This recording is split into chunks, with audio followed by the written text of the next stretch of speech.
মনে বড় দুঃখ, আমি এত বড় কবি, আমার পায়ে জুতা নাই, আমার পায়ে কি নাই। তো একবার ঘর থেকে বের হয়ে দেখে একটা লোক ভিক্ষা করে খাচ্ছে, ওর দুইটা পাই নাই।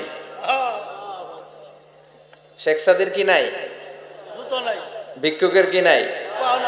ভিক্ষুকের দশা দেখে সেজদায় পড়ে গিয়েছে, সেজদায় লুটিয়ে পড়ে আল্লাহর বলে, আল্লাহ শুকুর, আলহামদুলিল্লাহ বেশ ভালো আছি।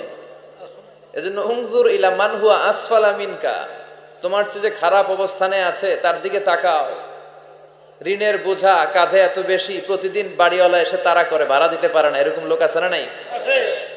গ্যাসের বিল দিতে পারে না, বিদ্যুতের বিল দিতে পারে না, স্ত্রীকে একটা শাড়ি কিনে দিতে পারে না, বাচ্চাদের 3 মাসের 4 মাসের বেতন ভাড়া জমা হয়ে আছে, দিতে পারে না। কত সুখে আছি আমরা, কত শান্তিতে আছি আমরা, শুকুর গুজার হতে চাই না, শুধু অভিযোগ আর অভিযোগ। আল্লাহ বলে অভিযোগ বাদ দিয়ে দাও। বিশ্বনবী বলেন, তোমার চেয়ে যে খারাপ অবস্থানে আছে একটু ওইদিকে তাকাও, তাহলে দেখবে তুমি অনেক ভালো আছো।